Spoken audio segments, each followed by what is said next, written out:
And so the conversation turns to Sir Cliff Richards, celebrating 65 years in the music industry. He's got a new album out called Cliff with Strings. It features 7 decades of his hits, including Summer Holiday, We Don't Talk Anymore, Suddenly, which is absolutely stunning, featuring Olivia Newton-John and Living Doll. Well, the interesting thing about this album was that they didn't want me to revoice anything. They said, we'd like to use the original voices that you used, but we want to put strings and a little bit of a jazzy thing. In fact, you mentioned Living Doll. Living Doll, when I heard it back, made me smile because it sounds like a jazz track. Got myself a crying, talking, sleeping, walking. Please, just 'cause she's a living doll. And Living Doll and Summer Holiday were actually 2 live voices that I had done in concerts, and they were able to remove everything else and they put the strings all around it. I don't think I'm the first person to do this, but it's certainly interesting, and really I suppose those that bought any of those records of mine will probably find it quite intriguing. I mean, Carrie sounds wonderful. Sorry to disturb you. Forwarding address that was known to me. One of my favourite tracks, though, was written by Bryan Adams. I loved that song, and I did it live. Now the producer took my live voice and built the strings around it, and it's one of my favourite tracks on the album. Look into my eyes.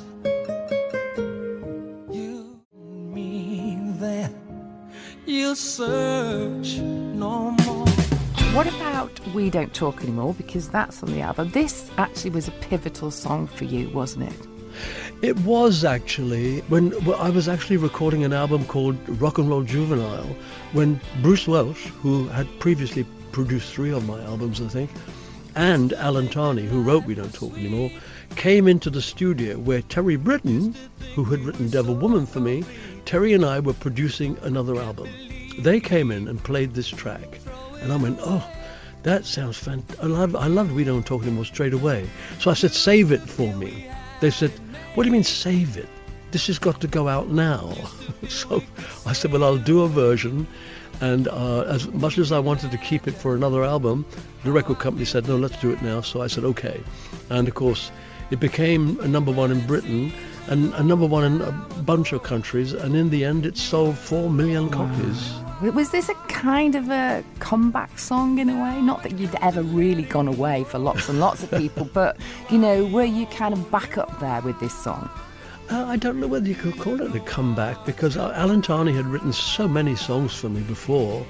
I wasn't really counting it. I never do these days as to how many records actually get in the charts. But fortunately, there's one statistics that no one's going to be able to take it away from me, is that apparently I've had a top 5 album in 8 consecutive decades. Yeah, no. I mean, who's going to do that? Unless they get as old as I am, of course.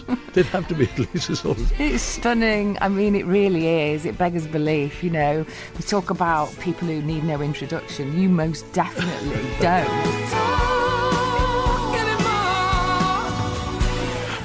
On the album, the new record, you've included Suddenly with Olivia Newton-John, which is the song, of course, that made you say, the most emotional. Yes, I mean, I've known Olivia. I have known Olivia for so long. She and Pat Farah, who was the wife of John Farah, who wrote and produced most of Olivia's hits, she and Olivia, Pat and Olivia, joined me on a tour as a backing vocal group. So we toured Europe and we went to Japan. And we got to know each other really well. And right till the end, you know, Olivia and I would often be on the phones to each other. I always knew it was her calling because she'd say, "G'day, Cliff, darling, how are you?" This Australian voice would come through. I think we're all going to miss her. She walks in and I'm suddenly take all my chances with you. And I think suddenly, I dare to say this, it's one of the best duets, and the main reason was because I could sing it in my range and she could sing it in her range, and just there was 1 or 2 moments when I had to go into falsetto, but really only about 4 words, So for me, it was just a joy to do. And when they suggested it for the album, I thought that's perfect. And then, of course, they had to revamp the backings of orchestration that's there now. You, back in, I think, the 70s, said that you and many, many people were in love with Olivia Newton-John. Everybody loved her. I've never met anybody that had anything bad to say about her. And of course, for me, it was a matter of watching her grow as an artist. And I was so impressed when she was first diagnosed with cancer. And then it came back fairly quickly. Then she had a long gap. Well, in that long gap, she stopped working. You know what she did? She traveled the world talking to women about how to face their cancer. And I'm thinking, this is a very special person. And so I'm so happy that I knew her long before all that happened. And suddenly, though, when we did the original, she was filming a film called Xanadu. I got a call from her, and she said, and I knew what she was after immediately. She said, I'm doing a film, darling. And my co-star doesn't sing. Now, she didn't see me punching the air quietly, because I knew she was going to say, can you step in and sing suddenly with me? And of course, there was no way. Funnily enough, if I'm asked to do a duet, I always request that I hear it first. You know, it's no good singing a song if you don't really like it. So this is one of those times when she said that John Farrar wrote it and she was going to be on it. I just said, yes, please, I'll do it. And so I flew over to LA, and we did it in a garage, actually. The studios weren't available, so John Farrar got his engineer in his garage to produce the record. And we only ever stopped 3 or 4 times when a rather loud lorry went by. And one's voice changes almost annually, really. When I made Move It, I was 17, and therefore, you know, often in the first 2 or 3 years of my career, my father would say to me, why can't you sound more like Little Richard? Good golly, Miss Molly. I said, but I'm Cliff Richard and I don't have that kind of voice. And slowly as it went by, with fame and with success, you become more confident. And nowadays, for instance, there's not too much difference in my voice. Come on, pretty baby, let's move it and a groove it. Well, shake, oh baby, shake, oh honey, if you don't lose. My last album, the Christmas album I did, I thought I was particularly recognizable. I think I'm lucky in that my voice hasn't changed too much. It must have changed, of course. It has to. Your vocal cords are aging as well. My vocal cords are 83 years old. They certainly are, yes, and still going strong. Although I think what you're probably saying is that your voice has always been distinctive. You always know, even if there are minute changes in your vocal cords, you always know that it's Cliff Richard singing, and that's a gift, actually, isn't it, for an artist? It is a gift, yeah. And the thing is, I think we guys have it luckier, really, in a way, because, for instance, I don't think that I sound anything like Rod Stewart. He doesn't sound anything like O.N.John, and we have there's a difference. I feel sometimes with the female side, they've got a much bigger problem than we have, because their voices are usually in the same octaves, and it's hard for them to sound that different, although fortunately there are enough. Nobody sounded like Aretha Franklin, and certainly Olivia sounded just like Olivia. But I just felt that sometimes we guys are luckier in that we've sort of been born with a particular voice, and that's it. You mentioned Little Richard there. When you were originally marketed, if you like, was it as a bit of a rebellious rock and roll singer in the style of Little Richard and obviously Elvis? Well, I don't know whether anything was rebellious there. The press sort of made it up. They tried to get me to be I was a rebel, and I'm thinking I had nothing to rebel against. I was brought up in a family with 3 sisters, mum and dad. We were never unhappy, and my sisters and I talked about this often. We were very poor, but we were never unhappy, and that means that our parents we were lucky to have our parents, and so there was nothing for me to rebel against. It was just rock and roll was just fabulous fun. And that first 10 years of Elvis saved us all, because anybody that's a singer now that's not American has to say that they only have their career because of that tsunami of stuff that came over from America, headed by Elvis, I'm all shook up. Buddy Holly, And that's what inspired everything. And so me with Elvis, no doubt, I was besotted with Elvis. Walking through a party in the county jail. The prison band was knocked out, jailbird singing. And the funny thing is, it wasn't that I wanted to be like him. I wanted to be him. Yes. And I remember dreaming, I used to wake up sometimes and having had a dream that I was Elvis. And it was such a horrible shock to wake up and think, oh no, I'm not. So actually, this leads me nicely into your book, your wonderful book, which is called A Head Full of Music. Yes. So this tells the story of 30 or so songs that make up the soundtrack to your life. So songs that have moved you deeply. I do wonder, actually, could you have called it A Heart Full of Music as well? I could have called it A Heart Full of Music, but the thing is, I had an album called Wired for Sound, and the single from that, Wired for Sound, has the lyric, walking about with a head full of music. And so I took that as the inspiration for it, because in a way, when you think about it, any artist that sings, you're always thinking about music, about rhythms. You like this song, you don't like that song.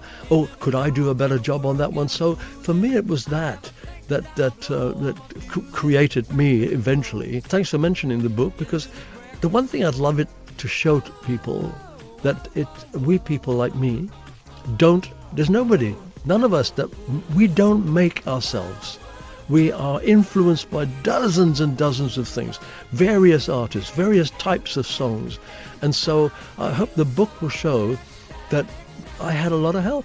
And it started with Elvis. I learned how to do harmonies just by listening to the two Everly Brothers. Oh, and by the way, I think I mentioned it in the book too. The Beatles had the same. When I first met them, we all liked the same artists, black artists, Elvis, Little Richard, Buddy Holly. We were all brought up on that. And Paul said that when they were writing songs, they thought of themselves as the Everly Brothers. He said John was Don, and Paul said I was Phil, because Phil had the higher voice.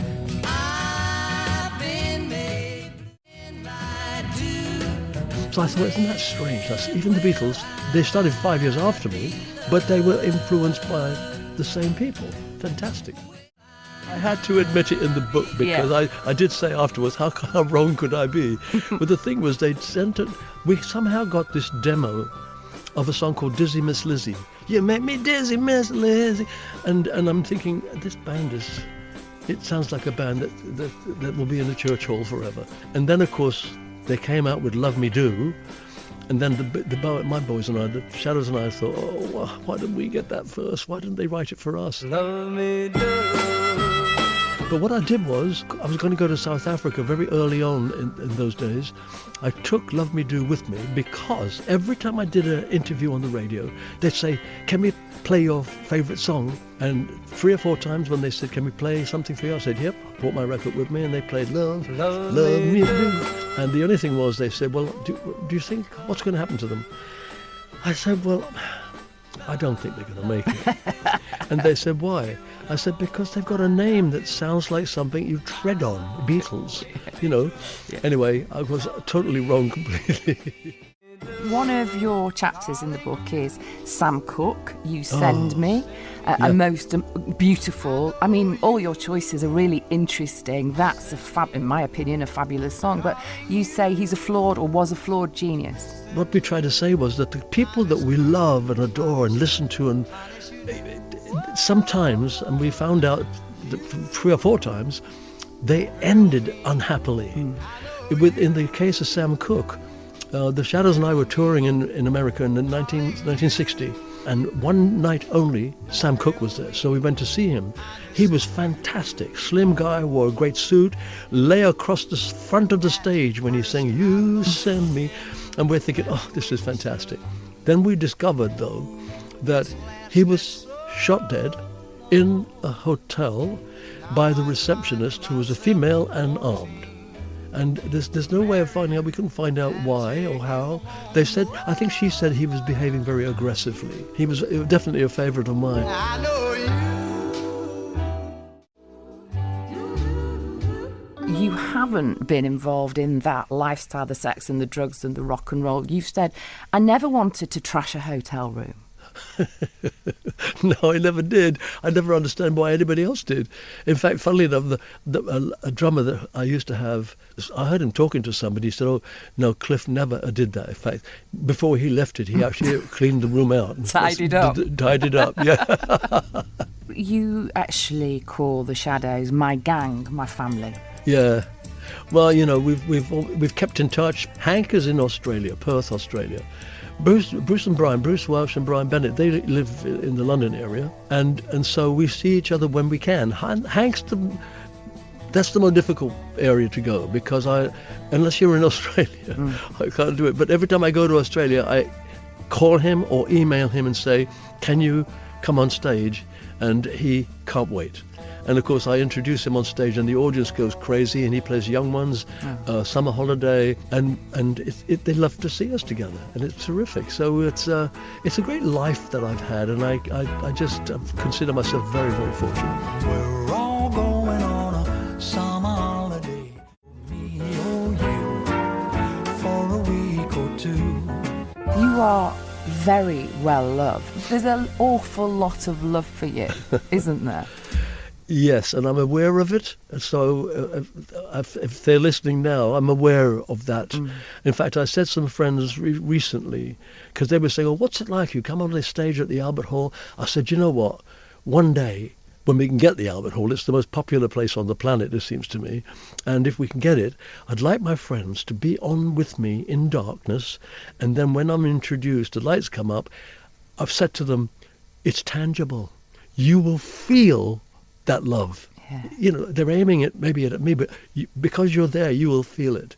And it's something like, again, you can't get used to that. Back to your book now, A Head Full of Music. Staying Alive, the Bee Gees you chose for one chapter, and you have said, my favourite group in the whole world. Yeah, they won me over right at the very, very beginning. They came over. The harmonies were precise. They were tight. And when they came out, you know, with that, you know, their pop hits, for me, I've never heard a band like that. I know they multi-track, but that's all. We all multi-track. But their harmonies are absolutely tight. And I loved it also that all their voices were slightly different.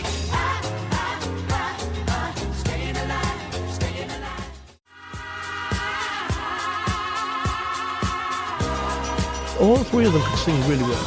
And I just love it. When I play an album of theirs, it's just, you can just sit back with your eyes closed and listen. O.N.John, there you go.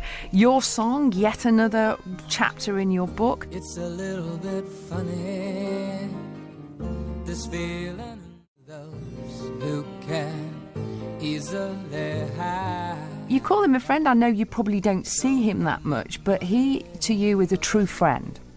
Yes, he is a true friend, even though he lives in America. And the thing is about our industry, the time we all meet is usually at a Royal Command show or one of the pageants that happen, and we'd find ourselves sharing the same stage, not at the same time. And, you know, Paul would be there, Shirley Bassey would be there, Elton would be there, I'd be there. We'd be running in and out of each other's dressing rooms, and then 3 hours later, we say goodbye, and then we don't see each other for years. Finally, do you ever imagine a world without music? It has meant so much to you and continues to. How diminished would your life be if we were in a world where let's say, suddenly there was no music anymore? Well, I mean, I can't imagine it, to be honest with you. But when you think about it, if you think about how music must have started at some point, either they heard a cow going, oh yeah, okay, that's a note. And when the wind blows through the trees, it's... So I've got a feeling that even if we lost it now, I think it would come back. Yeah, I think it would be a disastrous time. When you think of how much music has done for individuals, it would be impossible to think of not having that around. But if it was not there, yes, I think it would be a disaster. I might have saved the best of me.